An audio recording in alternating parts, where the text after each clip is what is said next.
Okay, we're all set. All set. We're just waiting for people to join us. Mhm. And let's see.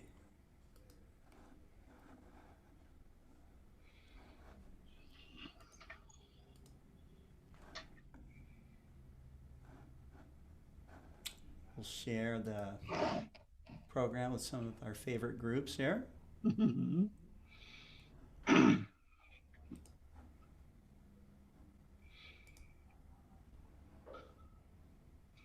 So far, it looks like it's going to be a rather intimate program. I think so. Yeah.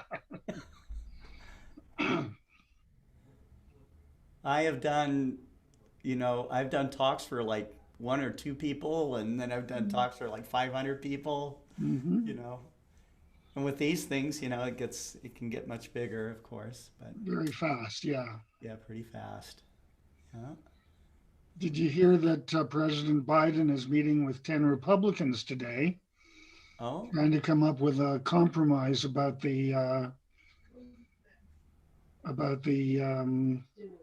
stimulus package? oh, uh-huh. We'll see what happens.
I got a letter that said you just posted in the Adirondack Astronomy Retreat. I did. Yeah, I'll have to see that after this is over. Yeah.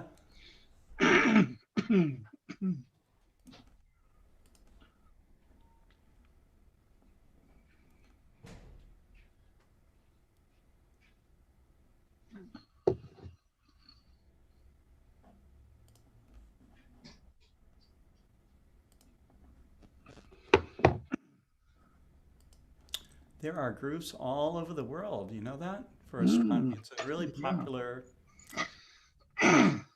Yeah, seems that way. Hmm. High Desert Astronomy Community Outreach, Mm, Astronomy Observing and Astrophotography, Sociedad Astronómica de Santiago, mm, yeah, Central Illinois Astronomy, Club de Astronomia Luis Cruz, that's in Brazil. mm. That's Marcello Souza's group. Yeah, I had the honor of speaking to them once. Yeah, I know they're so great, that group. Let's see. Air Dry Astronomical Association and Observatory. Hmm. And then there's the Jarnac Observatory. Yeah. And I don't really believe in acronyms. That's the one thing about NASA I don't like. Yeah, they put But acronyms on everything. if you have to put an acronym on Jarnac Observatory, it would be join a really neat astronomy club. That's right. I thought you'd like that. That's right. Well, it is. Jarnac Observatory is really cool. It is. Yeah. It's named after the cottage that my grandfather used to have Oh, in north of Montreal. It was I see. Jarnac. And named the observatory after that. And it's been that way for decades now. Very nice. Yeah. I wonder if there's any Pluto groups out there. Oh, No. there is. There's the Pluto as a planet group, which I think I'm a member of. And There are a lot of Pluto groups, Oh, that's a interesting. very popular issue. And this whole thing is, of course, scientifically it should not be, but politically it's one of the most popular things in astronomy these days. Yes. Mm-hmm.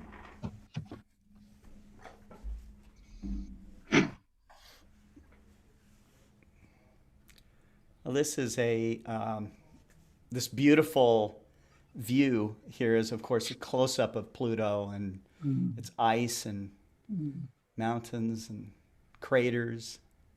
Scotty, Yeah. see that mountain there at the bottom? Yeah. There's a McDonald's there. Yeah. They're everywhere, man.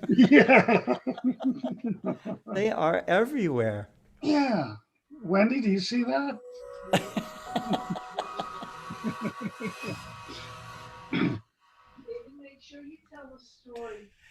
Well, hello, everybody. This is Scott Roberts, and I'm here with my special guest, David Like the Levy. picture of Pluto. Pluto, yeah. And David and I have been working together as part of a whole team of people that's coming together to celebrate Clyde Tombaugh's 115th birthday, which happens February 4th. And so David will be, an important part of that whole program. David wrote, the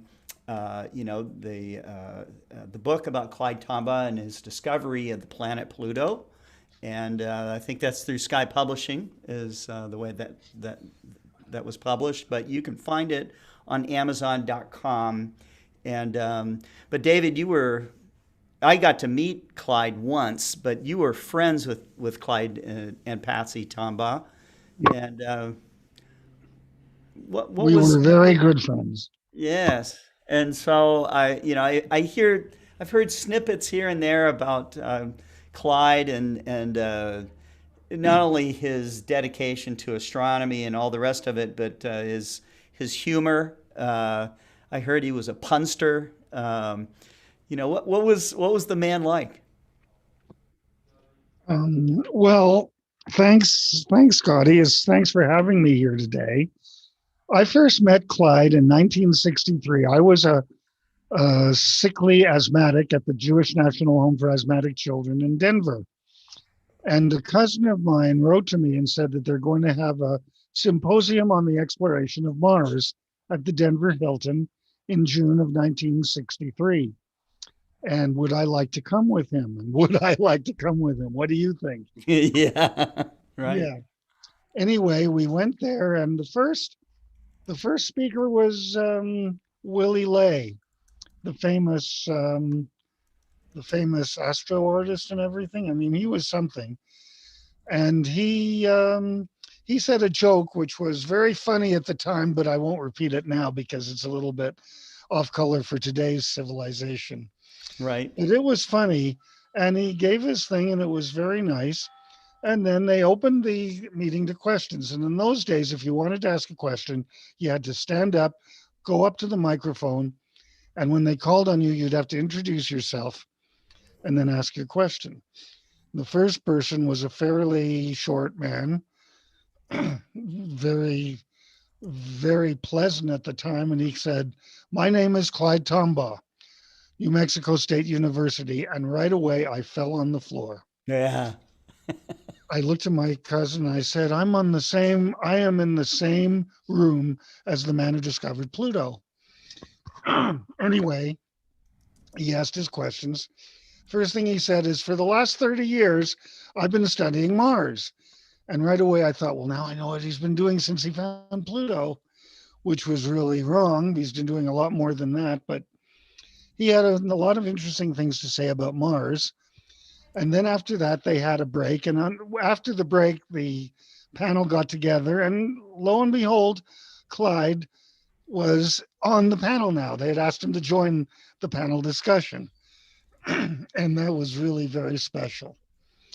And that was the first meeting I had with Clyde. I next met him in 1980 at the Astronomical Society of the Pacific annual conference that was held that year in Tucson. And couple of years later, I asked him if it would be okay if he would mind if I wrote his biography, because I was trying to get into writing to do stuff, and my parents were saying that my life is kind of scaffolding, and they really think I should get into something, start a project, and finish it. And so I asked Clyde if he wouldn't mind if I wrote his biography. And Clyde said, I do mind because I'm going to write it myself. And Patsy was with us at the time, and she said, "Oh, Clyde, you're not going to do that. You're just going to sit around and not let him do it. Let him do it."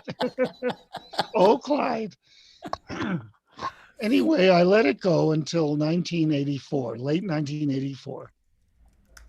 And I was talking with Walter Haas, and I think some of you, both here on Zoom and on the conference call, might have known of Walter Haas, the founder of the Association of Oh Lunar and yeah, Planetary Observers. another He very also nice lived, man. yes, he was, and he also lived in Las Cruces, and he was also very, very, very friendly and very, very good friend of mine. And I said, I'd really love to do it. And Walter said, ask him again. And I said, no, no, no. I asked him once. He said, no. He said, David, ask him again. Don't give up. And so when I got back to Clyde's house, I said, well, I'm going to ask you again. And he said, ask me what? I said, I'd like to write your biography. And he answered with 4 words, when do we start? And I said, really? He said, yeah, I know you a lot better now than I did then. And you're the only person I know that really knows what observing in the cold is all about. You've done it from Montreal. You've done it here. You know what it's about. So we made plans. And in between that meeting and the next one, I discovered my first comet. And so we were raring to go by then. Oh yeah. Oh, yeah, yeah. As Wendy just pointed out, and Wendy, you can come and say hi to everyone. Just to come and just to come and say hello. Hi, everybody. Clyde was a friend of mine too. He was a sweetheart. Yeah. Yeah. Anyway,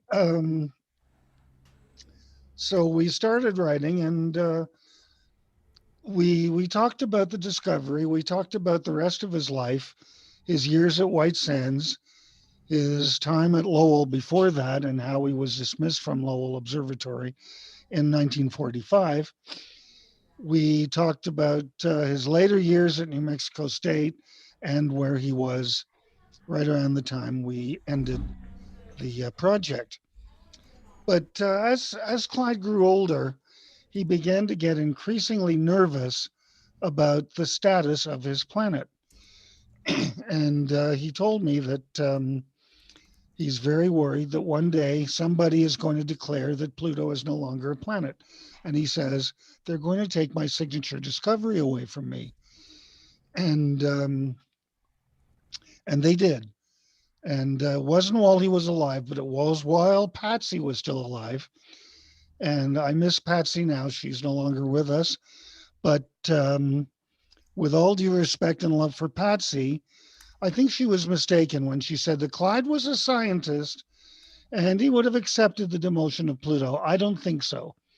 I think it would have eaten him up. And my feelings about the status of Pluto really has to do not with science, but with friendship.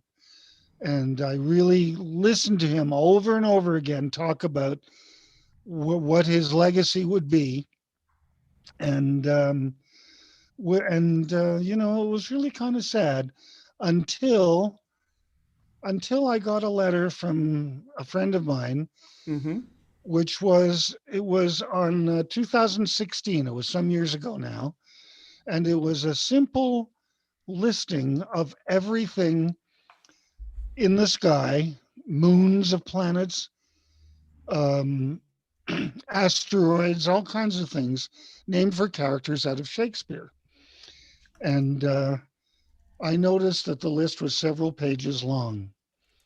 And I was very touched by that because it was bothered me that virtually the 400th anniversary of William Shakespeare's death was really not observed by anybody except in that announcement from the International Astronomical Union, I wrote to them and thanked them for it. And they wrote me back and they said, we know all about the debate about Pluto.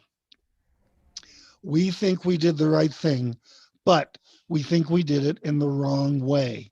We wish we had someone like you to be with us back then to show us how to do it right. And I was very moved by that. I was really very touched by that letter and from the IAU. So right now, I am kind of neutral about the status of Pluto. Personally, I wish it would be resume its planetary status, but I doubt that'll ever happen. I have a picture to show you. Do you all see it now? Yeah, Scotty's there? yeah, yeah. Okay, I've taken hundreds of pictures of Clyde and his family and his telescopes. This is my favorite. It was taken one day. We were just talking, and his cat came up and just sat there. And of course, Clyde started to pet it. And he said, "That's my Pluto cat." And I said, "Yeah." And I took a 5-second time exposure of Clyde petting his cat Pluto. That is my very favorite picture of all of the pictures that I've taken. Yeah. It is one of the pictures in his biography. It is in my biography and others. So I'm going to end my little presentation today with a quotation, as I always do. Uh-huh. And this one is from my biography of Clyde. Every time as I would finish a chapter, I would give a copy to them. They would read it and they would enjoy it and we would discuss it. The chapter that ends with Clyde being fired from Pluto was especially emotional. And when they read the end of it, Patsy said that she was in tears. Clyde wasn't one to go into tears, but he said that was probably the best part of your entire book so far. And here it is. As Clyde is about ready to leave Lowell Observatory, the telescope Tombaugh was finally about to leave remained at Lowell, its long career not nearly over. Years later, director Arthur Hoag claimed that with its many projects, the 13-inch had become one of the world's most productive telescopes. If that telescope had consciousness, it might have wondered what would happen without the man it had shared a life with, a man who had never quite given up searching one more pair of plates for hidden treasure, a man who called himself a traveler going over the next hill with an eternal hope. Thank you, Scotty. Back Oh, to it's you. beautiful. It's beautiful. Well, gosh. So our celebration of Clyde Tombaugh will happen on his birthday on February 4th. It's his 115th birthday. How old was Clyde when he passed on? He was well into his 90s. Is that right? Yeah, it was 90, is like 90. My guess would be about 91, but I may be wrong. I'm not really sure. Yeah. Yes. I got to meet him just once, and during the show, maybe I'll show his signature. He did sign my star map as well as a lot of my friends have, including David Levy. I recommend that when you go to star parties, you're going to meet a lot of really interesting people, and you should bring a star chart or something that people can sign. It's a great memory and something to have.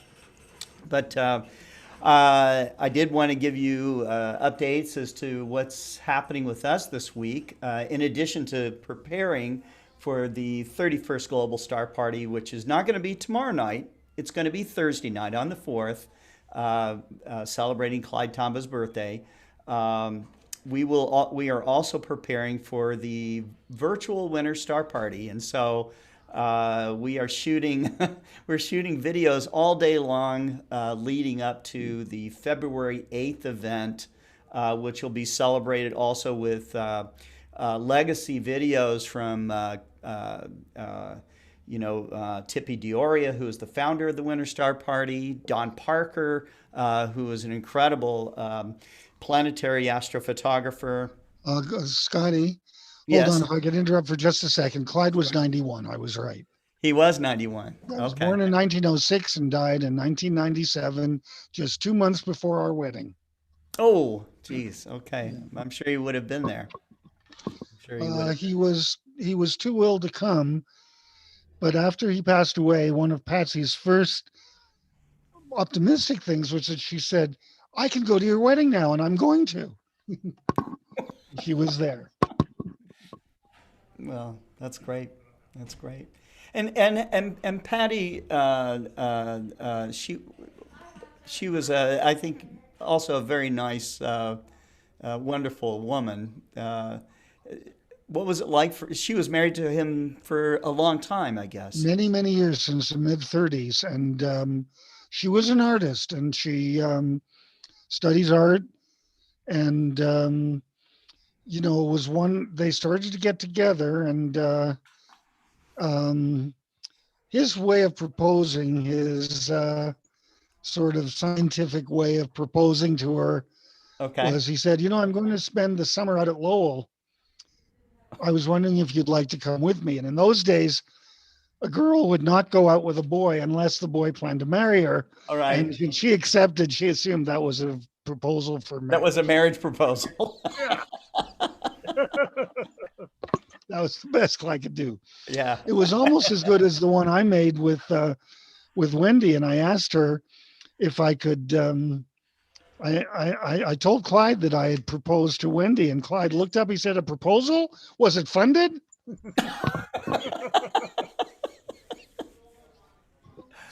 Well, Dave now I better Eicher. get back to you.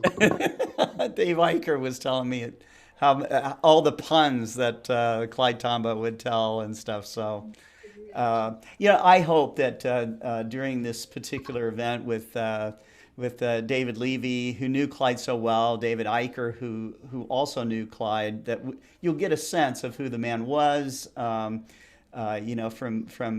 his humor to his science and his dedication. So I'm just really excited about the whole thing.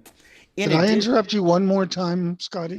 sure. I just wanted to say that one of the most moving moments I've had in my long friendship with him was when Wendy and I were there. And this was long, of course, before New Horizons, but the Hubble Space Telescope had taken a picture that showed the disk of Pluto.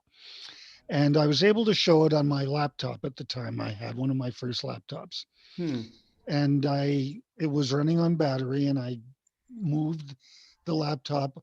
Wendy and I moved the laptop over to Clyde and showed it to him. And he's sitting in his chair, and he's just sitting there staring at the picture. And he looked up at us and he said, "I have never seen my world looking like this.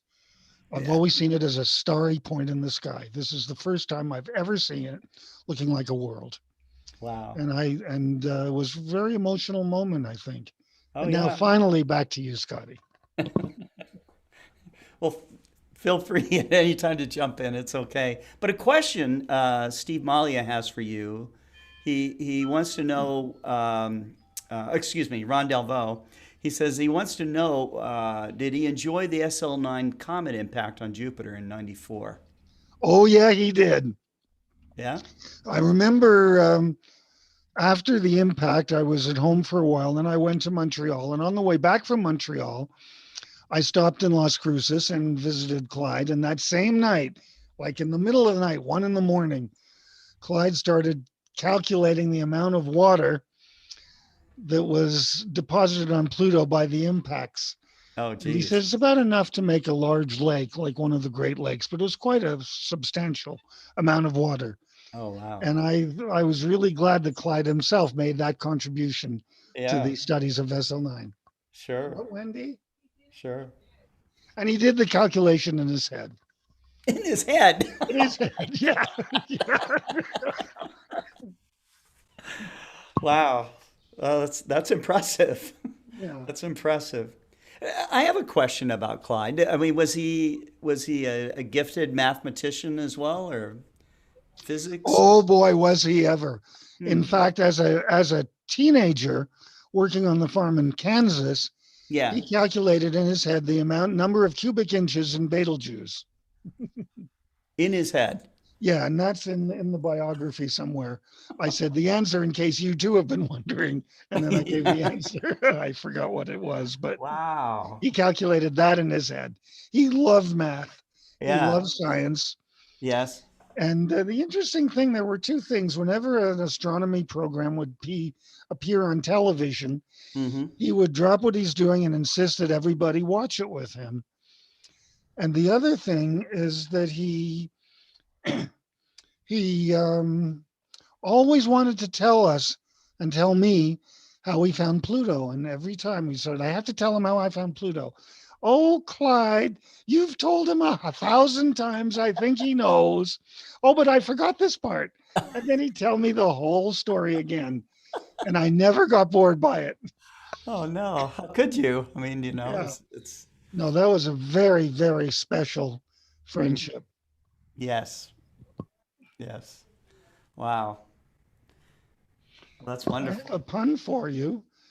Okay. We were at Riverside once. Yeah. We were walking Clyde back to where he was staying on site, and we looked up at Jupiter, and Jupiter was in the sky that night. And Uh-huh. Clyde says, "That's really very pretty, by Jove." And we started to agree with him. And he looks at us. He says, "By Jove," and he needed to be acknowledged that he had made a pun. He said, "By Jove." Oh, let me underline that. He wouldn't let it go. Wow, that's So cool. when Well, I hope that when we get to the Thursday's event for the Star Party, you can remember some more little points like that because it's that kind of it's those kind of memories that really flesh out. It would be awesome to have some sort of video or something like that about him. And I'll continue to look and see if there's something that we can run during the show. But towards the end of this program, we're talking about upcoming attractions. But there's a nice, if you guys have the time to watch this, it's a half-hour video about the flyby of the very first and the only flyby of Pluto by the New Horizons spacecraft. There is elements of Clyde Tombaugh in it, and his wife, I believe, is in there. And even Stephen Hawking is in this particular video. But is there anything else that you'd like to add before we move on, David? well, yeah, there's so much I could talk for hours about You could Clyde. talk about. I miss him. I mean, Yeah. he was one of the last observers in the old school, the school that I was a part of. It extended from his generation into my generation, and it's gone now. Yeah. People, I mean, even kids are when they give little talks, like Libby, our Libby. We love Libby. She's 11 years old, Yeah. but all of her pictures are either artwork or Hubble pictures or spacecraft pictures. Yes. I wish she would show a drawing that she did of a planet or of the moon. I really would like that. Oh, we can get her to do that. That's for Yeah. sure. That's for sure. Well, okay. So, upcoming attractions. Of course, this Thursday, February 4th, and then we've got the Winter Star Party, February 8th. We'll be on with you every day, either with one of our shows or to talk about upcoming attractions. It's great to have on the audience here. A lot of our regular followers are watching right now, including Bergman Scooter and Astro Beard and James the Astrophotographer, Book Davies, Richard Lighthill is on, Michael Whitaker's there, Aaron Thompson, good to see you on there, Martin Eastburn, Mike Wiesner, Jeff Wise, Norm Hughes, who else? Eduardo Simone, Aaron Thompson, might have mentioned you before, Harold Locke, Kareem Jafar, He says, "Hello, David. Yeah, I'm. he's from Montreal. I know him very well. Do you know him well? That's great." Yeah, That's that great. He says, Montreal "Greetings from group the is really RASC so good. Montreal Center." That Yeah. is really a wonderful. It's my favorite astronomy club, I must admit. Yes. Um, let's see. Cameron Gillis is watching. Uh, great. He says, "Great to see Dr. David Levy speaking." Thank you. Um, I mentioned that Kevin Schindler from Lowell Observatory will be joining us as well. He is the historian there. And Kevin will be broadcasting live from the Pluto Discovery Telescope, which David has been there many times. And I don't know if you ever used the telescope, but that's really No, an but I've been interesting. there. I've been there over and Just, over again. yeah. It's really such a very special telescope. Yes. And Steve Malio's with us. Lowell is one of my favorite observatories, I must admit. It is Oh uh, yeah. it is so steeped in history. My Yes. first visit there, um, with Slifer still living, this is 1967. Oh Seeing goodness. the history there, and Wow. the original trustee was still there, and it was such a special thing. And every time I go there, in fact, when I go into Flagstaff, I Hmm. feel the sense of discovery, the sense of the observatory permeates the entire city there. Hmm. It's just a wonderful, wonderful, blessed place. Right. I know. It's. I remember the first time going up there, and they had this. It was like the walk was the lineup of the planets. They had like a planet model, They still do. solar system model there. Um, you know, uh, with just the names of things that are up there, and just knowing that people were, I don't know, that feeling of, the whole thing was built to go search for life on Mars. And maybe a lot of people thought that Percival Lowell was a little crazy, but He was a um, lot crazy, but he sure did. he was a good kind of crazy. He did something very smart with Yes. that observatory. Oh yeah, yeah. And so, and he taught a whole generation of astronomers how to become experts at studying the solar system, and you know, and I'm not going to say culminating with the discovery because there's research still going on at Lowell. Okay, it's not just a museum; it is a research center as well. And so, but. But I'm going to go ahead and sign out for now. Tomorrow we will have a little visit with Dave Eicher, who's going to be on the program, and Dave is joining us with Kevin Schindler, and he's going to try testing out. Just we want to test to make sure that the broadcast from the Pluto Discovery Telescope will be okay. So. Um, until that time, we will see you. We'll see you tomorrow, and keep looking up.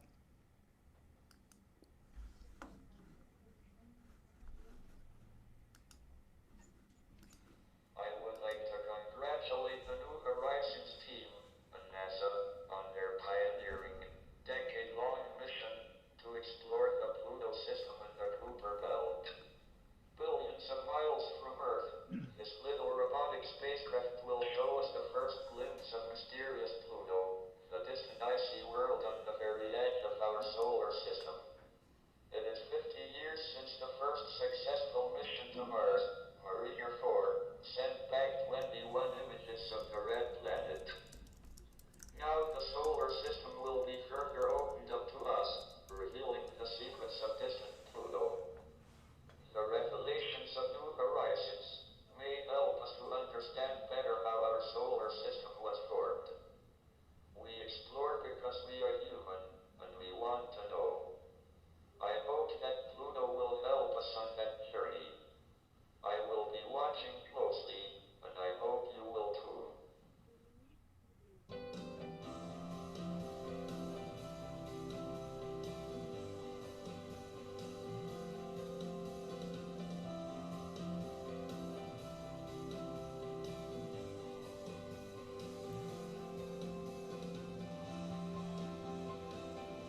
do you top an opening message from Stephen Hawking? By confirming safe passage of the first spacecraft to Pluto. And that's what we plan to do tonight. We're live at the Johns Hopkins University Applied Physics Laboratory in Laurel, Maryland, for special coverage of NASA's New Horizons Pluto flyby. I'm Mike Buckley from APL Communications and Public Affairs. And at about 7:49 this morning, after 3 billion miles in 9.5 years, NASA's New Horizons zipped past Pluto at 31,000 miles an hour and capped the initial reconnaissance of the solar system. The New Horizons itself has been out of contact with Earth since 11:17 last night, speeding along in a flyby mode that has it collecting as much data as it can, as quickly as it can, but not able to call home at the same time. So tonight, audiences here at APL and around the world are listening for that call. Having left New Horizons nearly 4.5 hours ago, radio signals traveling at light speed are expected to arrive at the APL Mission Operations Center at around 8:53 Eastern Time, having come through NASA's Deep Space Network antenna station near Madrid. And we'll go live in the Mission Operations Center so you can watch some of that activity. But let's start by looking back. In December, Russell Watson recorded a special version of his song, Where My Heart Will Take Me, to help wake New Horizons out of its final hibernation period. And we'd like to use that song to travel along New Horizons' long road to this historic moment.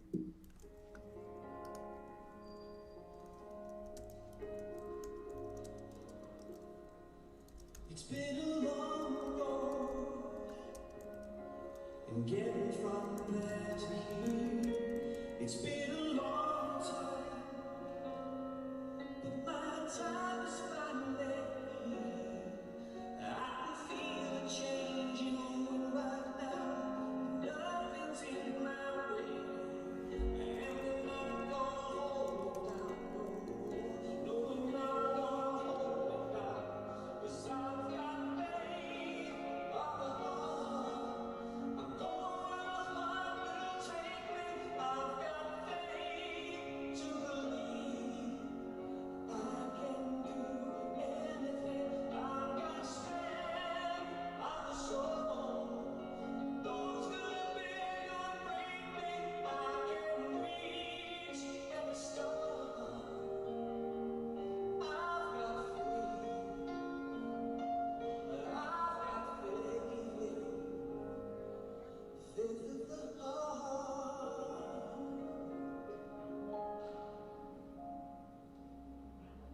It's been a long road, and getting from there to here, it's been a long time, but my time is finally here. I can feel a change in you right now, nothing's in my way, and I'm not gonna hold it down, no, I'm not gonna hold it down, 'cause I've got faith, I'm going where my heart will take me, I've got faith to believe I can do anything, I've got strength of the soul, Yeah. those good big or break me, I can reach every star,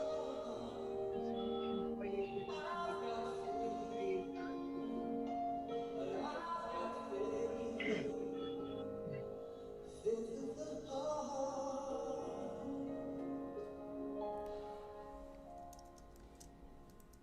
Now I'm joined by Mark Holdridge, New Horizons Encounter Mission Manager from the Applied Physics Lab, who will serve as our co-host for the evening. And Mark, thank you for lending your insights to the program. Thanks, Mike. It's awesome to be here.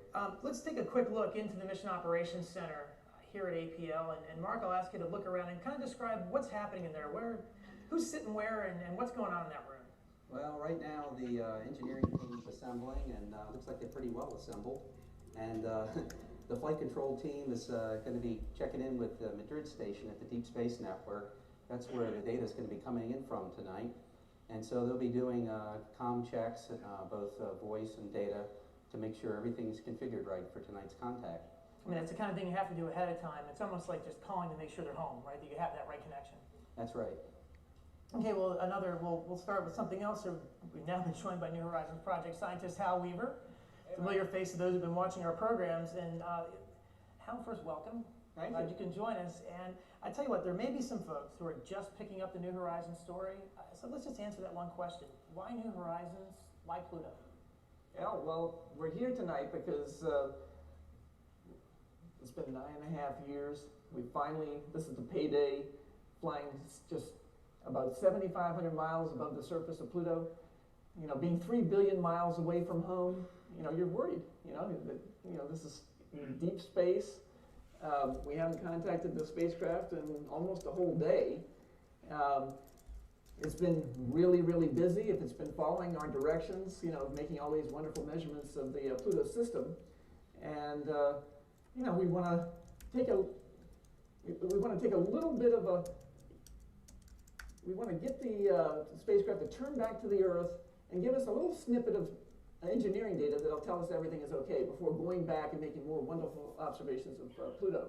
So, after the discovery of all those moons of Pluto that are, what we call debris generators, and the spacecraft is moving so fast through the system, 32,000 miles per hour, even hitting a little rice pellet size piece of dust could, blow a hole in the spacecraft. We spent a couple of years worrying about that.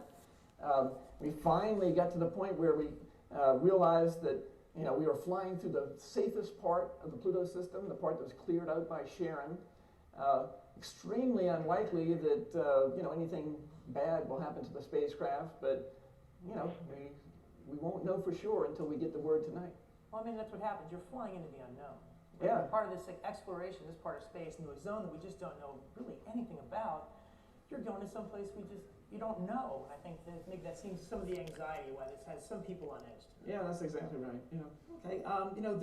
You've always said from the beginning of this how you just couldn't wait to watch turn from a speck, from a dot into a real world, and I think you've had a chance to do that over the past several months. Tell what that's been like. Yeah, so maybe we could take everyone here on that journey from, we've actually been observing Pluto since January. This is really a 6-month Pluto tour.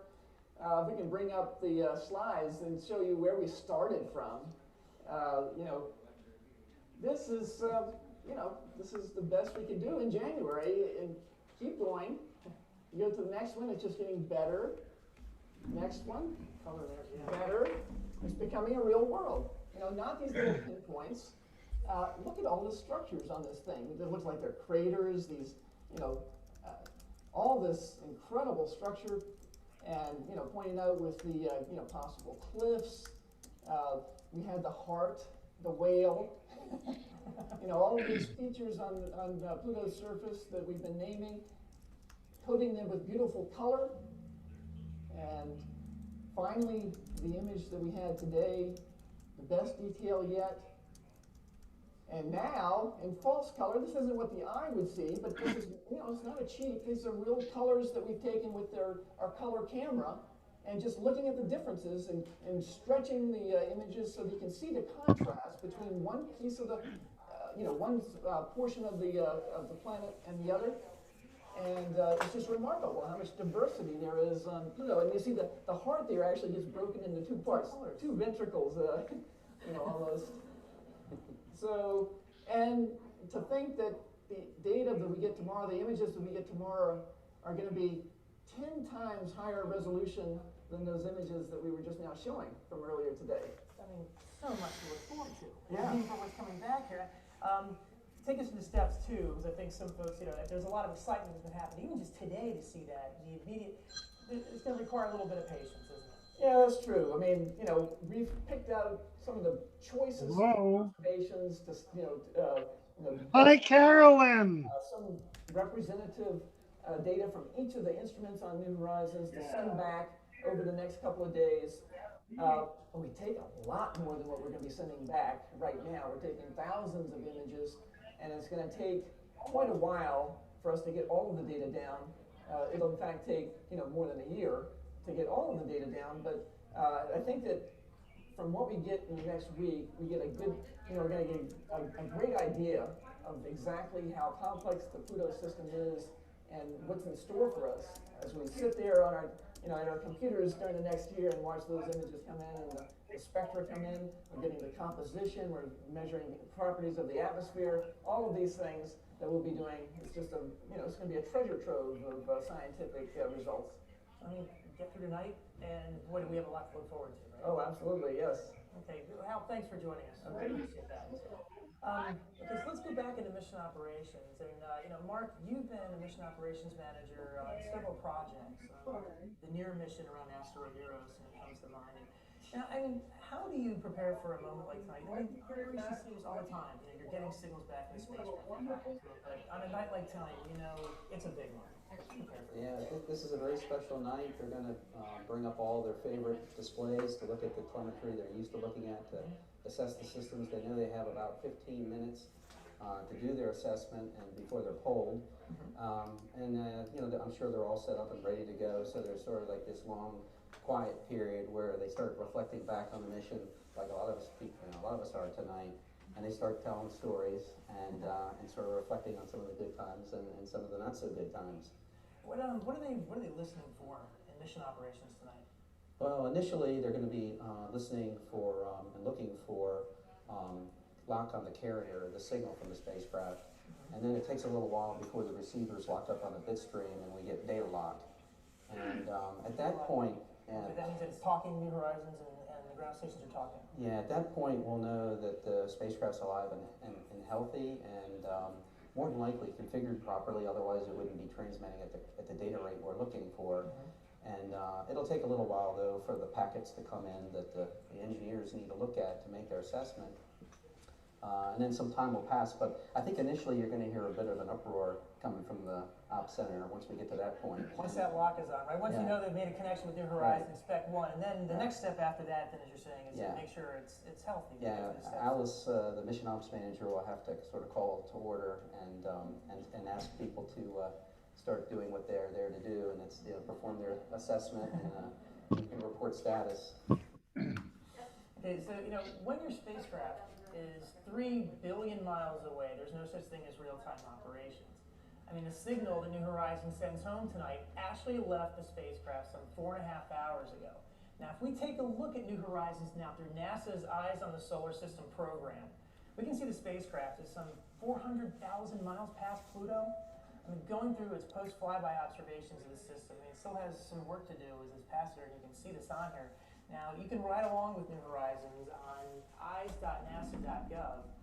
Now, in just a few minutes, we'll be waiting to see if New Horizons will be delivering the goods that lead to a host of discoveries about this unknown region of deep space. But the entire mission can trace its roots back to a single discovery in 1930, when a Kansas farm boy named Clyde Tombaugh, diligently scanning photographic plates at Lowell Observatory, found Pluto. Now, here's a look at the discoverer from two people who knew him well.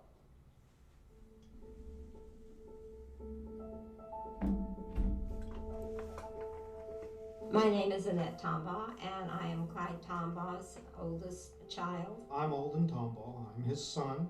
A lot of the details of the discovery of Pluto actually started with my father telling my sister and I about how he got the opportunity to be in the discovery process at Lowell Observatory. It started out in farming.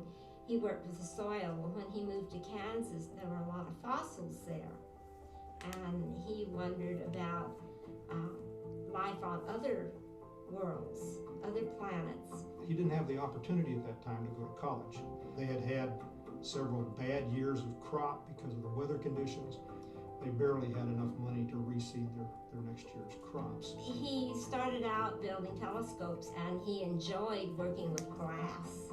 He liked the process of grinding the mirrors and putting the optics together and assembling it all and using leftovers from the farm equipment to make them. He came out of the Depression and he used everything he could. The first one was a pretty miserable failure in his words. And then the third one he built was the 9-inch. And that turned out to be a very good telescope. And it enabled him to be able to draw pictures of his Mars observations. When he first wrote to Lowell Observatory, he wanted them to give him suggestions to build better telescopes. And so he sent them some of his drawings of Mars and Jupiter, and they wrote back that they would like to hire him to work there. He had to pour the emulsions for the photographic plates, because in those days you poured your own emulsions. So the surface of the plates had to be slightly curved. They would break. So he redesigned the plate holder so that they wouldn't have that problem. Then is when he had to really buckle down to the drudgery of looking for a planet. He did it on a blink comparator. It takes time. You do the exposures, then maybe a week later or even longer, you blink the plates on the blink comparator back and forth, and then you would verify. You predict where it would be at another particular night. We got a pretty clear indication at that point in time of how much work it really did take because just of the massive number of objects that he had to scan. But these are little tiny specks of light. They're like fly specks on a piece of glass. He thought he had found something, so he got up and went into Dr. Lamplin's office and said, "Dr. Lamplin, I believe I have found your Planet X." For a minute, he was the only one that knew that there was another object out there, another planet. And that made him feel elated, unusual. Then he later on, when we moved to New Mexico, he worked for White Sands on the V-2 rockets, tracking them and designing paint patterns that would make it easier to track them. As he got older, it got harder and harder for him to move his telescopes around to inspire other people, to teach them, to take them out to the schools. He mounted it on an old lawnmower base in order to make it easily transportable. And it worked out beautifully, and he just put it in a little shed, and somebody come over and he'd pull it out. We call it the grazer gazer, as in grazing, mowing the lawn and gazing at the stars.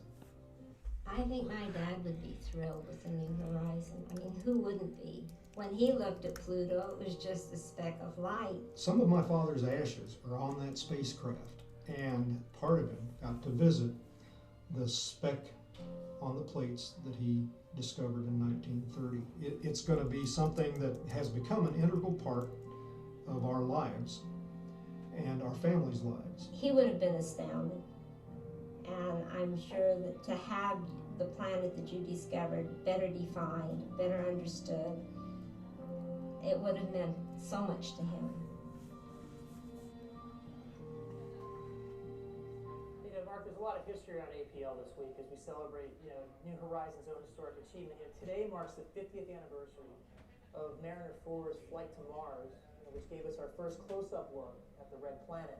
And of course, I'll acknowledge too that the Tombaughs are here in the audience tonight with their families, as well as Jim Christie, who discovered Pluto in 1978 and discovered Sharon.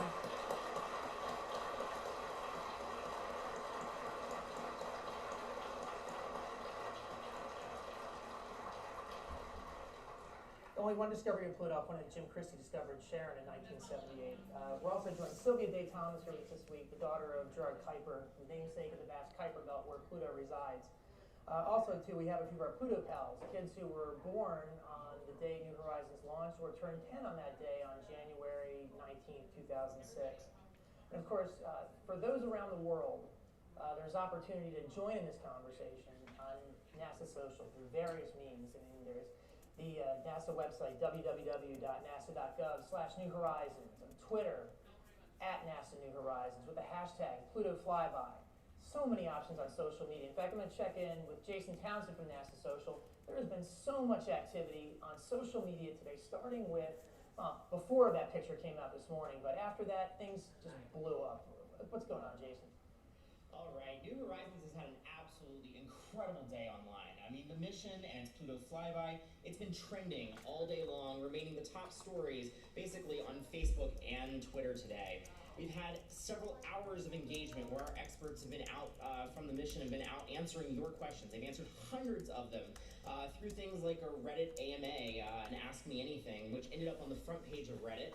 We had a Facebook Q&A where you literally asked thousands of questions of our experts. And we also had a tweet chat on @NASA New Horizons where we were able to answer a lot of your questions on Twitter. We've also had a lot of brands, celebrities, and social media influencers out there who've been engaging with us on this historic event. And although we're still crunching the numbers, today might very well be NASA's biggest day ever on social media with regard to engagement and reach. So this morning's sneak peek image on Instagram has been the most popular image that NASA has ever posted to Instagram, with over 295,000 likes and growing. We've had over 49,000 folks who have retweeted this morning's New Horizon tweet announcing the moment that the spacecraft flew by Pluto. And the best part, really, throughout the entire day has been seeing the excitement while following this conversation online. It's truly been energetic and absolutely inspiring. So keep following along with NASA and New Horizons on @NASA New Horizons, our Facebook pages, our Instagram account, and on our Google Plus account. So keep following along. All right, great, Jason, thank you. We're getting close, Mark. Yep, very close. When you were at the console about this time, you're waiting for something, waiting for the signal for something to happen. What did it feel like? Extremely anxious. Yes. I mean, whether it was something to put something in orbit or even just something as simple. I mean, would you ever stress out so much just for a signal? No, I mean, you just have to sit there and wait. You have to be patient. And on this mission, you learn, patience is a virtue. Especially on this one, right after 9.5 years, right? What's a few more minutes to wait for something else What's to a happen? couple of minutes? Okay. I think we can go to mission operations right now, so let's take a look inside.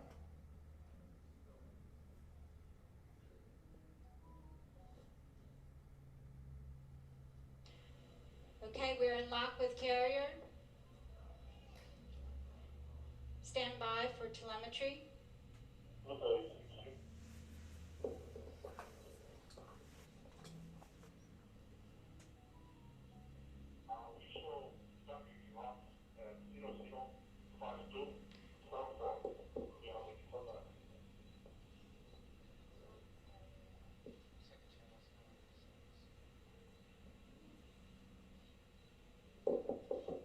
Mission operations manager Alice Bowman.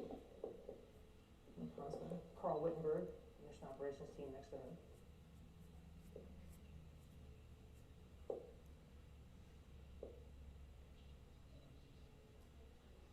What were you saying?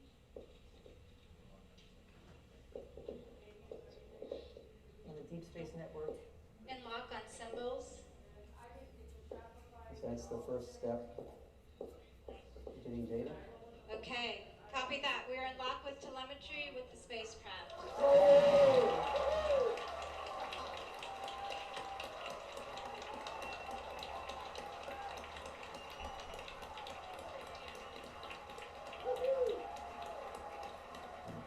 See a lot of green numbers in our Yeah, green is good. You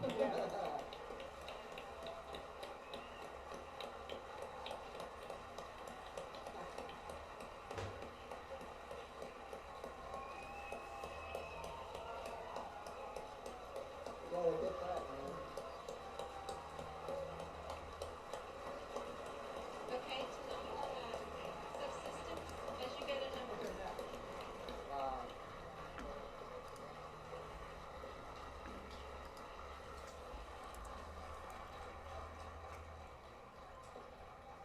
Subsystems, please report your status as you get enough data.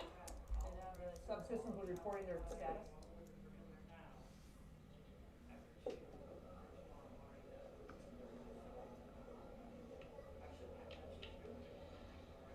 Mom, this is RF on Pluto 1.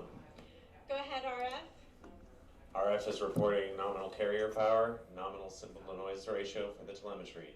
RF is nominal. Copy that, RF nominal.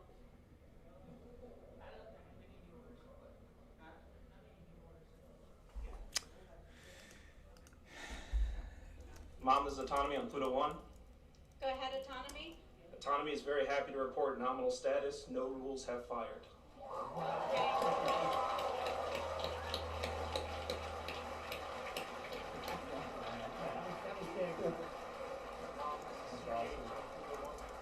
Go ahead, CNDH.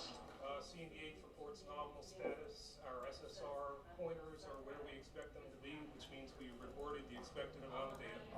Copy that. Looks like we have a good data report.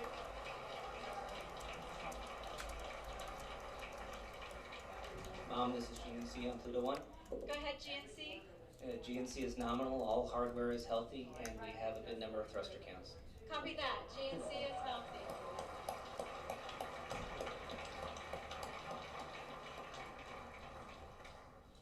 this is propulsion on Pluto 1. Go ahead, prop. Propulsion is nominal, tank pressure is 176.8. Copy that. Propulsion system is nominal.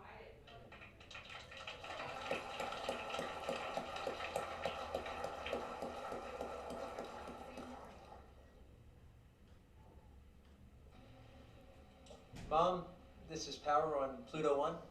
Go ahead, power. Power system, all telemetry is nominal. Hardware is healthy. Copy that. Nominal for power.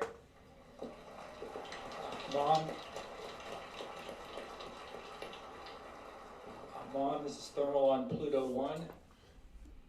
Go ahead, thermal. Thermal reports nominal, all temperatures green. Copy that. Thermal is nominal. All temperatures green.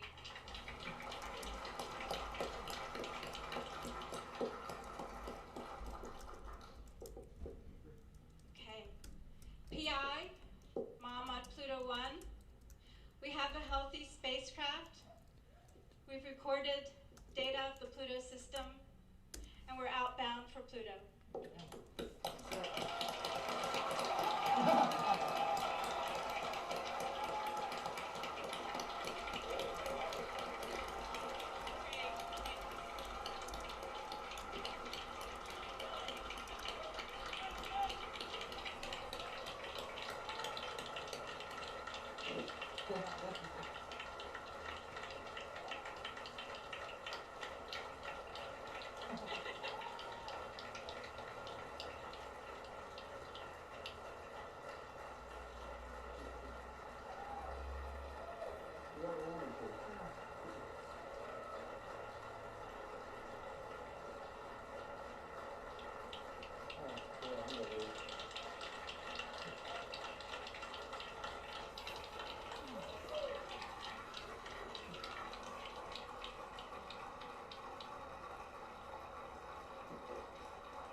Anyone, for the few people who didn't know who that was that came barging in the room when that happened, that was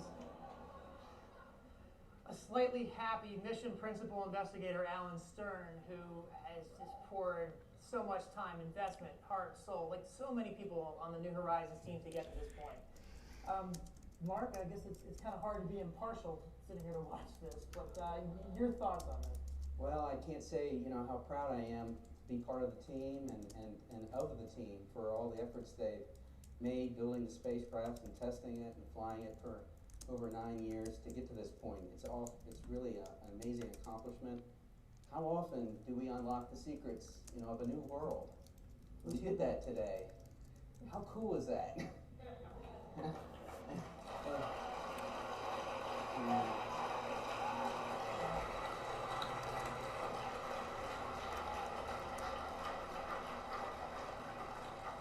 We had a chance to see there too briefly NASA Administrator Charles Bolden and Associate Administrator for the Science Mission Directorate, John Grunsfeld, in mission operations with Alice Bowman. A tremendous day for the New Horizons mission. So we're back here, a little more of the atmosphere in there, but we're going to reset here at APL for a media briefing, approximately around 9:30. We want to give the participants time to get here for mission operations. And tomorrow, we expect our first post-flyby looks at the Pluto system sent back from a healthy and very much alive New Horizons spacecraft. I said, bring on the discovery.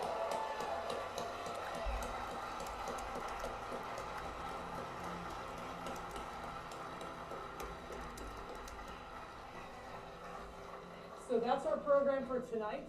Stay tuned for NASA Flyby Media Briefing live from APL. I'm Mike Buckley. And for Mark Holdridge and the entire NASA New Horizons team, thanks for watching.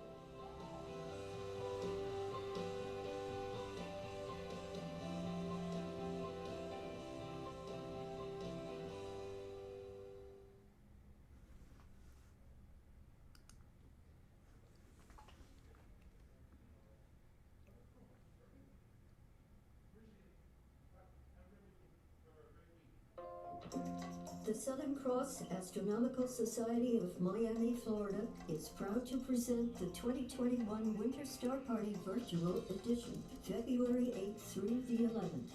Because of COVID, we will not be able to get together in person this year, but we won't let that stop us from getting together online with old friends and make some new ones. There will be all new presentations about double stars, astroarchaeology, Mars exploration, and more.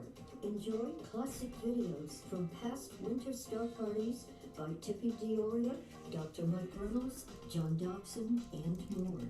There will also be door prizes, but you have to register online by January 30th.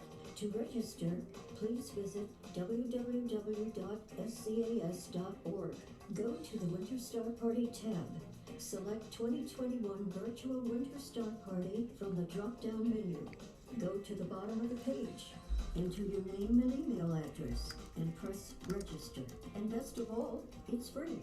Then join us February 8th through the 11th from 7 to 11 p.m. Eastern Standard Time on www.explorescientific.com/Winter Star Party. Mark your calendar.